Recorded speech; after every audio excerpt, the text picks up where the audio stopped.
today's cup of coffee, we have something that's really interesting. It's interesting to me. And I could have gone into this... I don't know what we're talking about, so I don't know for if it's days, interesting or not. for days. And I will tell you that the author of this article is a bit of an asshole. He truly is. I don't even know why he bothered with it. Then why use his source? Because it actually was more comprehensive than some of the other ones. It was comprehensive, but not to where it was going to be like a 4 to 5 episode, thing. Okay. So it's a matter of just Love it. rewording it. I'm not going to use it verbatim anyhow. Okay. But some of these things, it's difficult. And especially on some of it, even when you go back, is it the Wayback Machine or whatever it is, you can't find shit. Sometimes, yeah. Just because sometimes it just doesn't document certain web pages. It seems to me like that there is another sort of that type of thing. Is it an archive engine? What is it? It's an archive something. I have no idea. That Styx, Hex, and Hammer uses. Because he goes to archive because he does not want to give clicks or views to any of these current people. And I understand that. What's wrong with the Wayback Machine? It's just not archiving a lot of this stuff. In some ways, it's become compromised. Okay. So that's not a good thing. I think it's up to... I think it's a source thing or whatever for other people to use, so... Well, it's a tool for other people to use to archive websites and such, but I don't think many people know how to do that or use it. Well, that could be. I don't know. I could be pulling that out of my ass. I don't know. But now, as far as them wanting you to register and log in and do all this stuff with anything. They've never asked me to register they did. and log in. I was just there earlier, like an hour ago, and it certainly did. Once again, they've never done that with me. Coffee slurping in the background because it's cold. It's not as cold and as it yet was she decided yesterday. to keep the air on 60-something. What Do the you- fuck is wrong with you? Do you want fuel in like January and February? Then conserve now. But I'm cold. Now. Put on socks, long-handled underwear, fuzzy pajamas, just like the rest. You see the garb that I'm in. Well, anyhow, I have on thermal shirt. I have hoodie over that. I have these, fuzzy sheep. It's got some kind of sheep print, but it's got moon and stars, so that's what I liked it. You want a cookie? You want to smack in the head? You want to smack back? You smack me, I'll smack you back. This may be something that's admissible in court, and you all could be witnessing it. Anyhow, no Thanksgiving for you tomorrow. She was the one that threatened to hit me first. Who cooked the turkey? Who vacuumed the floor? Did you help create some of this? Who helped you stir? Who cooked the cranberries? Oh, you stirred the cranberries. Yes. Oh, wow. So, anyhow, and then I've got other things to prepare for tomorrow. Do you want deviled eggs tomorrow? I do. Be nice. I can make them myself then. Well, you can do that. You can go right on and you can do that. It'll take me forever. Well, we got a time frame on all this stuff. Anyhow, the author of this is Joseph L. Flatley. This was written on April the 14th, 2020, from a website that is called Please Kill Me.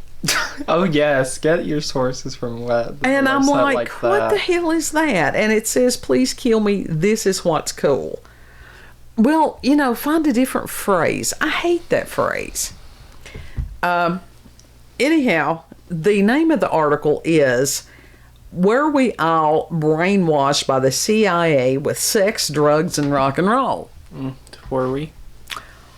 And like I said, I'm not going to read verbatim. I will put the link in the description box and you can read the snark.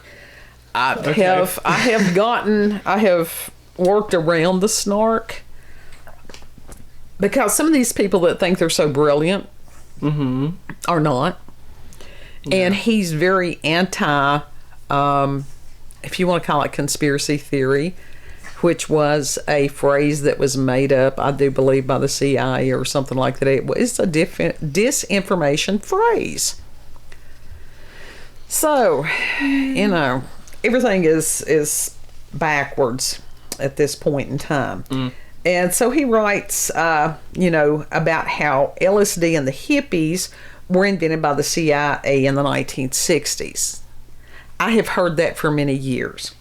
And he says, in his snarky way, which I'm going to edit, the idea was to hook kids on sex, drugs, and rock and roll so they would not overthrow the military-industrial complex. Accomplices in this scheme were supposedly, the Beatles, Jim Morrison, Frank Zappa, and other residents of Laurel Canyon in L.A. And that is something about Laurel Canyon I was not familiar with, so I will have to go further in depth at that at some point. Yeah. And he says that Jim Morrison, Frank Zappa, Papa John Phillips, as the mamas and the papas. He's about to fall. And David Crosby were all children of high-ranking members of the American military. Okay. And that the Los Angeles neighborhood of Laurel Canyon, one time home to all of the above, was also the location of the Air Force's 1352 and photographic group. Yeah. So someone just pulled up in our driveway and then backed out. Oh, that's all right. They just probably needed some place to go.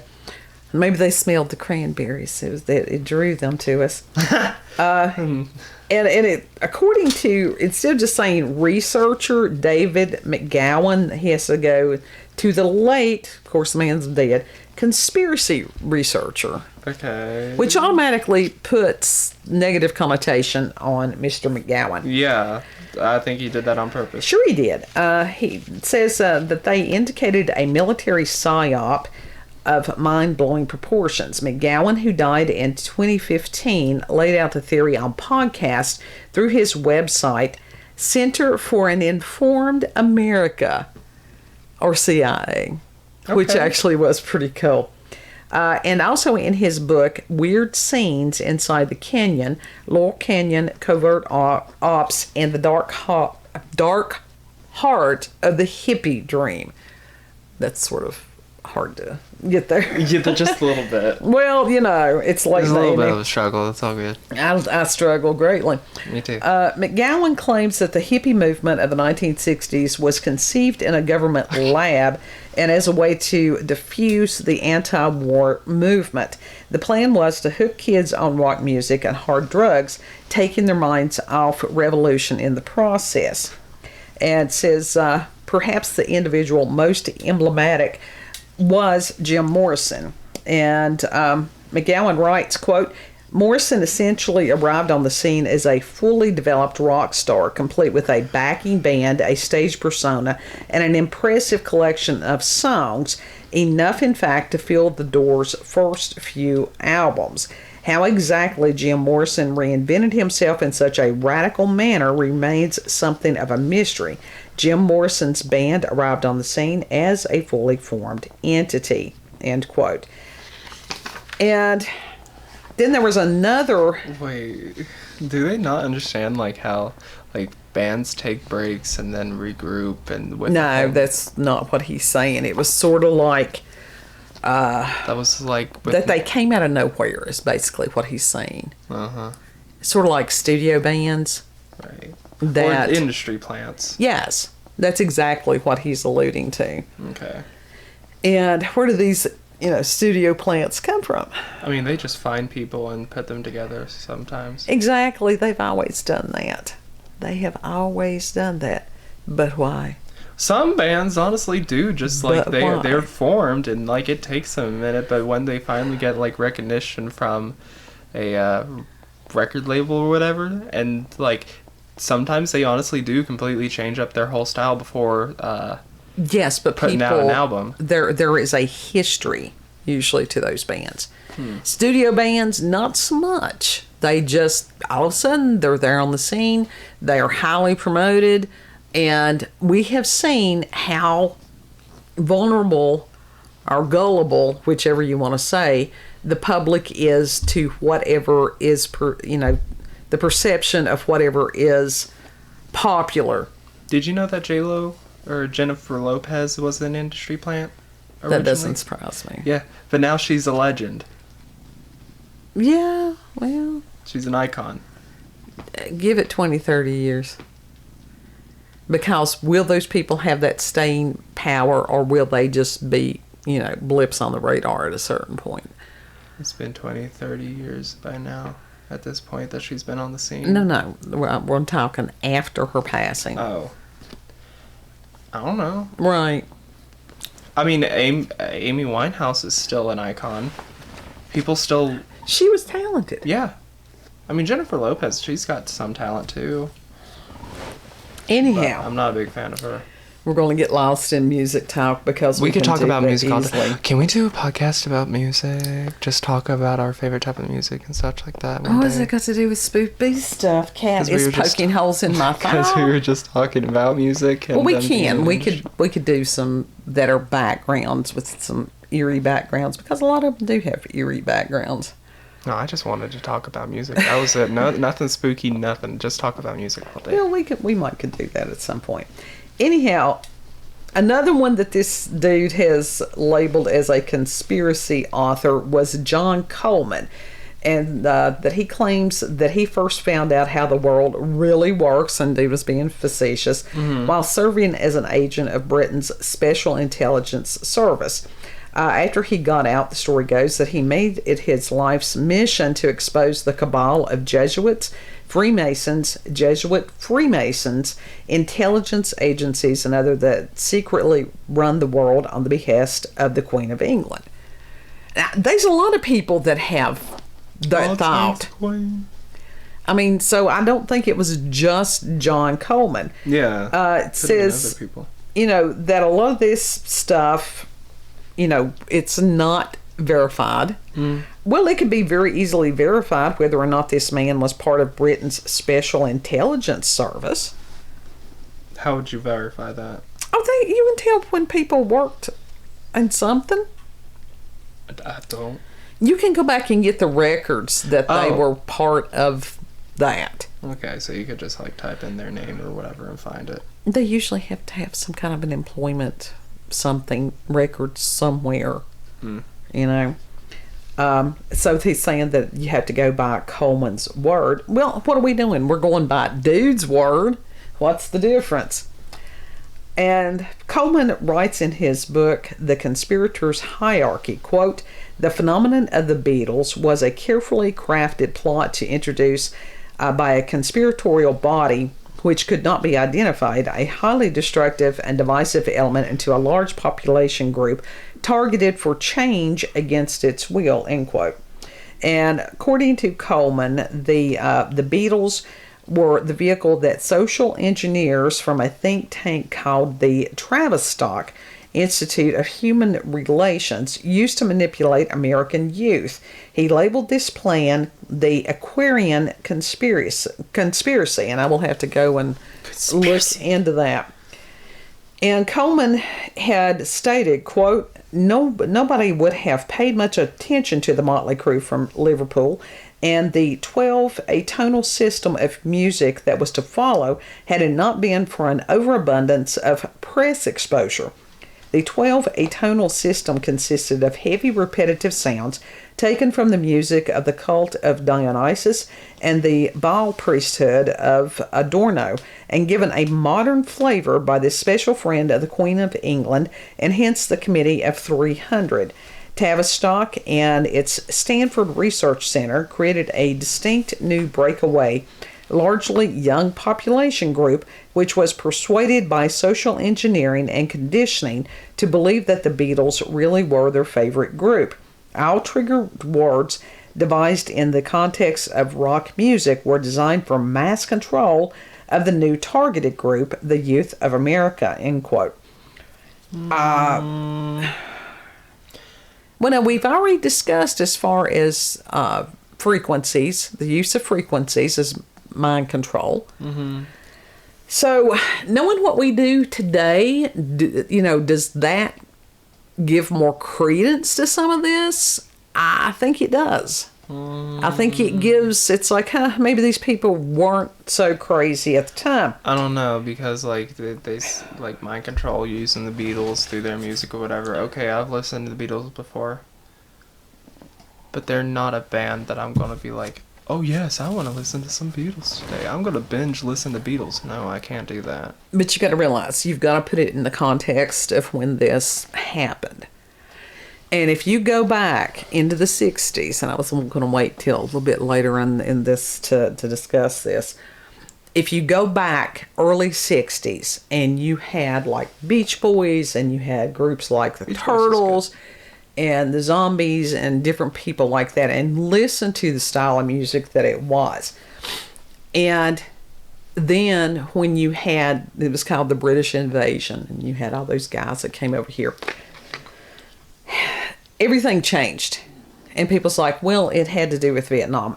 Yes, it did have to do with Vietnam. But where they're talking about when you did have this huge counterculture movement, and we're talking everything from Woodstock, which it did start a lot of the drug usage. It made it more popular. You had the hippie movement. What was it? Some other tune out, turn on, or whatever. You had a decrease of morality as far as sex, because that was something that became very casual. Then you had, I'm trying to remember if it was the 70s or whatever that it was Roe versus Wade, which made it very easy to get rid of the consequences of casual sex rather than being responsible. And the society did change. I'm not saying that there weren't elements that did need to change. It did. But as far as that kind of total break and rejection of traditional American values and morals, like I said, I was born in 65, so I wasn't right there in the middle of it. But remember quite a bit. Remember, as far as my parents talking about these things, my grandparents talking about these things. It was not that it was that prominent in this area because that we are sort of isolated. Mm-hmm. Even shows, that I watched like Laugh In and things as a child, and not really understanding that. And it's like, okay, that's different. That looks cool.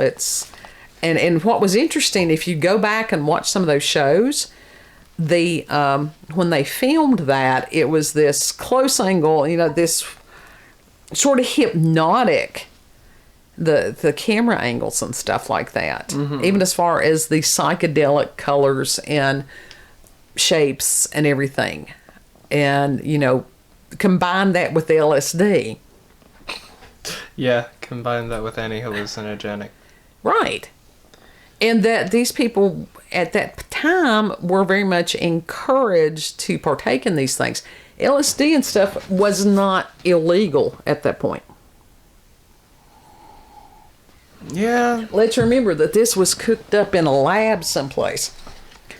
And as part of MK Ultra, was given to people without them knowing. Yeah, that is verified. So, going back to McGowan, he had said that besides the Doors, that there were a large number of groups and musicians that were also in on this, which included the Byrds, Frank Zappa, Crosby, Stills, and Nash, the group Love, Graham Parsons, Neil Young, Poco, and the group America. Poco the clown, Pogo's distant cousin. Pogo. Yeah, Pogo's distant cousin, Poco. Okay. And there you go. So, according to Dude, McGowan implies that the plot was thought up, completed, whatever, implemented by the military-industrial complex. So yes, we have Cat over here and his little his tongue was sticking out as he was coughing. Yeah. It's sad. So that we don't have the money to get him to a vet yet, so that's why we haven't took him to one already. Let's go back because I'm totally lost now. McGowan had implied that the same military-industrial complex that escalated the Vietnam War, getting a major assist from Jim Morrison's father, Admiral George Stephen Morrison, had been responsible for a lot of this, a lot of this plot and plan. And according to the New York Times obituary, as far as Jim Morrison's father, quote, this man commanded American naval forces in the Gulf of Tonkin when the destroyer Maddox engaged in 3 North Vietnamese torpedo boats August the 2nd of 1964. A skirmish and confused reports of a second engagement 2 days later led President Lyndon B. Johnson to order airstrikes against North Vietnam and a request from Congress what became known as the Gulf of Tonkin Resolution, allowing him to carry out further military operations without declaring war. See, Vietnam was a police action, I think was how they said. It was not officially a war. It was an abomination, was what it was. Yeah, it was. The Times fails to mention that the operation was under the aegis of something called O-Plan 34A, a series of covert operations targeting North Vietnam. These attacks were carried out by South Vietnamese mercenaries and special forces, with the United States in a support and advisory role. As Douglas Valentine points out in the Phoenix program, this role included placing Navy SEALs in the South Vietnamese units. As is always the case, the use of advisors here was little more than a pretext for putting American boots on the ground in the days before it was legal. Okay, dude just wrote all that. He accepts that as truth, and yet he's questioning some of the behind-the-scene things that these other ones are proposing. Yes, that is exactly what he is doing. Which so he is, his whole fucking personality is getting in the way. Well, his own ego is getting in the way of this writing. Yeah, I think so. And he says, according to McGowan, while Admiral Morrison was overseeing military operations in the Gulf of Tonkin, operations which either accidentally or purposefully drew us into war in Vietnam, his son was being used as a tool to crush the peace movement at home. Following the web from the United States Navy through Jim Morrison leads us to Frank Zappa. This connection was facilitated by Zappa's wife, Gail, who, like Jim Morrison, was the child of a naval officer. In fact, as Barry Miles revealed in Zappa, a biography, both Jim and Gail, quote, used to play together in the same naval kindergarten in Virginia where, according to Frank, Gail once hit Jim on the head with a hammer, end quote. Dear God. Well, maybe that's what happened. Frank Zappa's father arrived in the United States from his native Sicily in 1908. A graduate of the University of North Carolina, Mr. Zappa spent his life in the employ of the U.S. military establishment, as McGowan writes. Well, he either worked for it or he didn't. Yeah. That's verifiable. Okay, this eventually brought him to the West Coast, where the family lived for a time in Lancaster, California.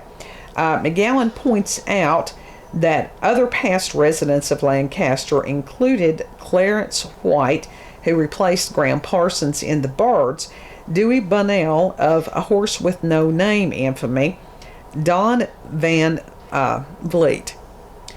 McGowan also claims that the city of Lancaster is right alongside Edwards Air Force Base, although this isn't accurate. The base is 22 miles northeast of the city. Okay, that's, so there was a little hyperbole there. Yeah. And dude is just, I don't know, maybe he's binary code.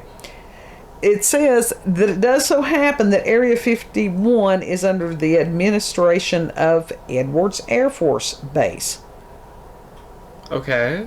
Yeah, so that all goes within there. Edwards Air Force Base. Okay. Party. Stay with me here. All right. I'm trying. In 1968, well, I know. In 1968, Frank and Gail Zappa were living at 2401 Laurel Canyon Boulevard in a home referred to as the Log Cabin.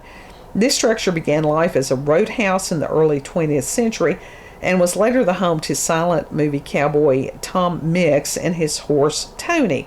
The 2,000 square foot, 5-level house featured an 80-foot long living room and a bowling alley in the basement. It was here, according to McGowan, that Frank hosted Perpetual Salon, attended by virtually every musician who passed through the canyon in the late to mid 60s. I have no clue what that Perpetual Salon thing was supposed to mean. I'm like, what? They sitting around getting salon? Their hair did. I don't know.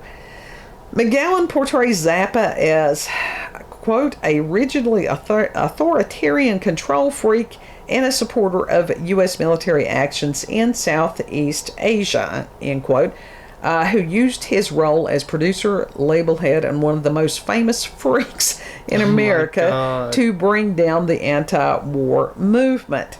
Now, Frank Zappa, if you go back and listen to some of his stuff, now it's out there. And I honestly I never could get that much into his music. As somebody who has listened to the Thugs, the only thing memorable to me was the title of one of his songs, and I think I actually did listen to it, which was called Mommy, Why Does It Hurt When I Pee? Dear God. Well, why? Why? I'm done. Good night. This is it. You asked. Anyhow. So, it says, what are we to make of the fact that, quote, some have claimed, end quote, that J. Edgar Hoover frequented a brothel in the canyon. I don't know if that was with or without a skirt. Or that Frank Zappa's father once worked at the Edgewood Arsenal Chemical Warfare Facility where the U.S. military conducted MK-Ultra type experiments on human subjects. Okay. Yeah, that's great. And we love that. He says... just give it a little longer. Give it a longer. So this is what dude is asking. And, okay, the author of this says that as far as the Doors, that they evolved from Ray Manzarek's bar band, Rick and the Ravens, and that Morrison was referred by his fellow UCLA film school students as the pudgy Navy brat until he moved out on the beach, stopped eating, and started writing songs while flying high on LSD. What the fuck? Okay, let's look at this logically. What the fuck, dude? That's so... Now, if he was that brilliant as far as him dropping out of college and stuff like that, and I don't know, maybe it was one of those Charles Manson type things. As far as, was he totally batshit crazy? Or was he, was there some intelligence and or possible genius involved? Now, I want to know how, because I'm not a druggie. I don't do well with the chemicals. I don't do well with the pot. No, you're allergic to it. I am. And so it's really hard for me to, as far as relate. There's no way I can possibly understand thoroughly somebody that has experienced hallucinogens. Yeah. Because I am so out there on a daily basis that taking something that would leave me with less control scares the hell out of me. And I think it's a healthy fear. So, but how creative can someone be while they're on LSD? How do they function? Can they sit there and write and do these things? I don't know. maybe somebody out there that has experienced this. And trust me, we're not judging you. If you have had experiences with substances, someone write on LSD. That would be. Like that. I'm looking to learn. I'm not judging anybody. No, people can definitely write. As a matter of fact, some artists, like, that's literally like, they either smoke a couple bowls of weed, Right. or just a couple joints, even one joint, or they decide to take a tab of acid or whatever. LSD is acid. Yeah. And then they literally just go right to the canvas or whatever medium that they use and go to town. Okay. That's usually what it does, and whatever comes to them, that's how you get some of these weird ass art pieces and such. But they're really cool.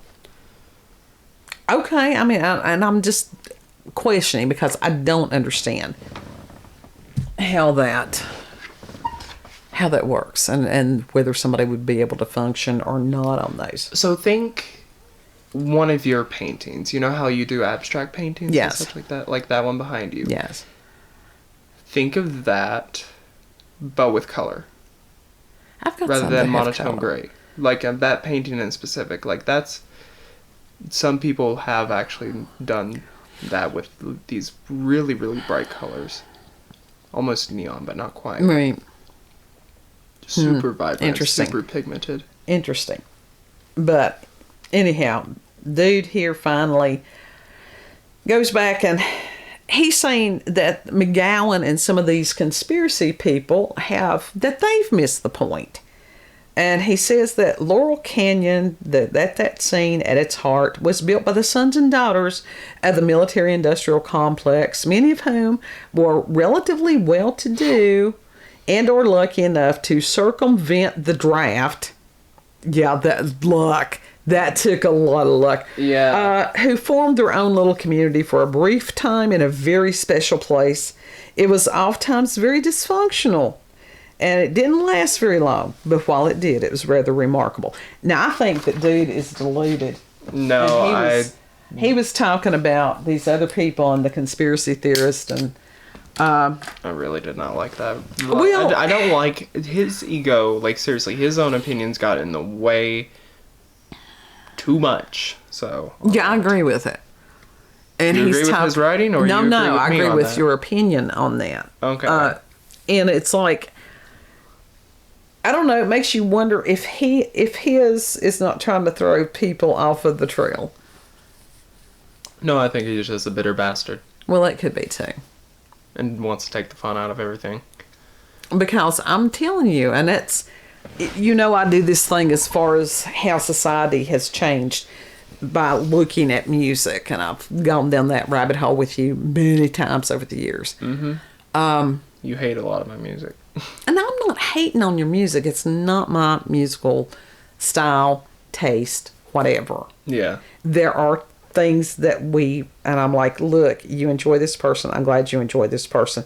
This person makes me want to barf. Certain things, that's just like I listen to people that you don't enjoy. Mm-hmm. And that's just... Southern rock. Happy. Are you kidding?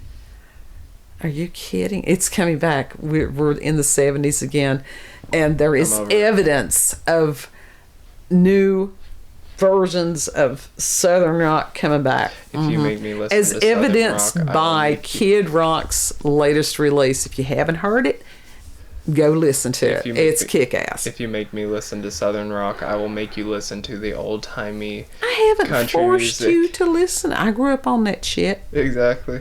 I grew up in still it. That's guitar. one of the reasons that I hate it, because I had no option. It was a form of psychological torture for me. So, yes, try to bring back my trauma. Thank you very much. I didn't know that, so never mind. I'm not going to do that. I'll make you listen to Lana. Anyhow, you can, and that's something that we could do as far as you can see how a society changed. And you have to wonder, was it that the music caused the change in society, or was it the change in society that affected the music? It's usually the change in society changes I don't music. know. And what we're seeing with these articles and the proposal that these things was a matter of social engineering. I can very easily see how that was. And I can, as far as especially rap music, how that changed drastically from when it first came out. And we can also see, as far as parts of society, how they changed with the message in some of these. And it's not just that was the one I'm picking on. But there are other ones too, even as far as pop music or alternative music, which is something I listen to lots. I'm very eclectic musically. And that they're sort of closer to the millennium, things got darker. I mean, just the lyrics, the actual tone of the music, everything like that became heavy and dark.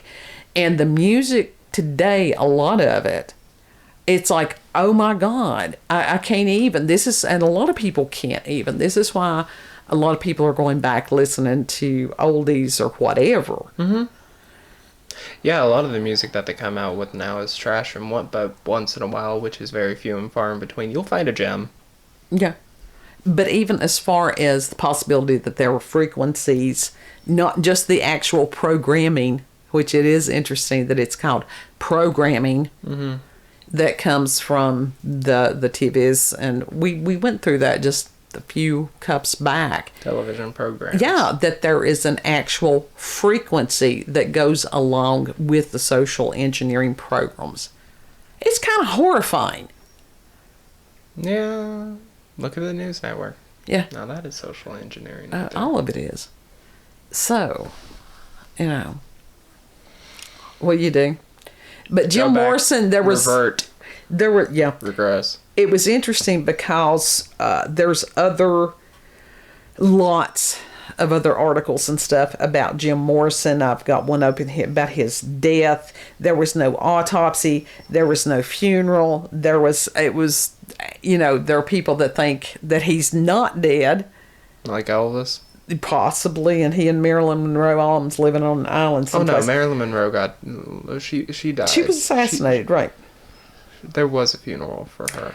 But, there was just a lot of really weird things that went along with his death.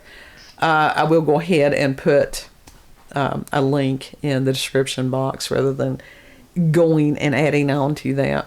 Okay. Nice. Yeah, because I have coleslaw to make is what it is. Yeah, I have a hole in my shoe. I'm sorry you got a hole in your shoe. It's in the sole of my foot. I am touching... Does that mean your soul is leaking out? My soul is leaving my body.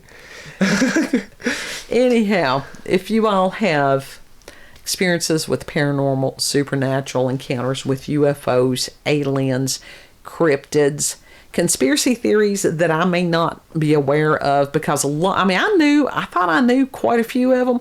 I found out I don't know shit. Because there are it branches and branches and branches. And I'm not, this is not going to be just the conspiracy theory channel. We will go back into, this was just the rabbit hole that I went into for a minute. Yeah. So, I bumped the camera. yes, you did. If you've got family, regional, local myths, legends, I went back and was watching the original Blair Witch Project today. That was so good. I got 2 VHS tapes now. That was so good. It was so innovative. We'll save that discussion for another day. Ooh! We will. And how dare you block me from another conversation? No, we're just saving it. We're saving it. Those of you who are... This is why these need to be like 2 hours long. No. This... God help, I forgot what I was going to say. Those of you in America here, have a wonderful Thanksgiving. Yes. Those of you outside of America, you can join us too. Do y'all have Thanksgiving overseas? They have different things. Canada has a day that is similar to Thanksgiving. That's another time. I'm not sure some of the other countries out there exactly. If you want to put that down, whatever you all celebrate on that. Yeah, what is your version of Thanksgiving? Any day is a good day to give thanks. Yes.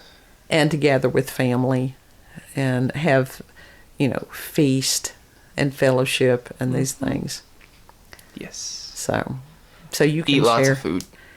It's like thank yourself. You for sharing in a cup of coffee with us. Thank you for taking your time. Mm-hmm. Know that you're loved and appreciated. And we truly mean that when we say that. We do. That's not just random bullshit. Yeah. So, we will see you all on the next cup.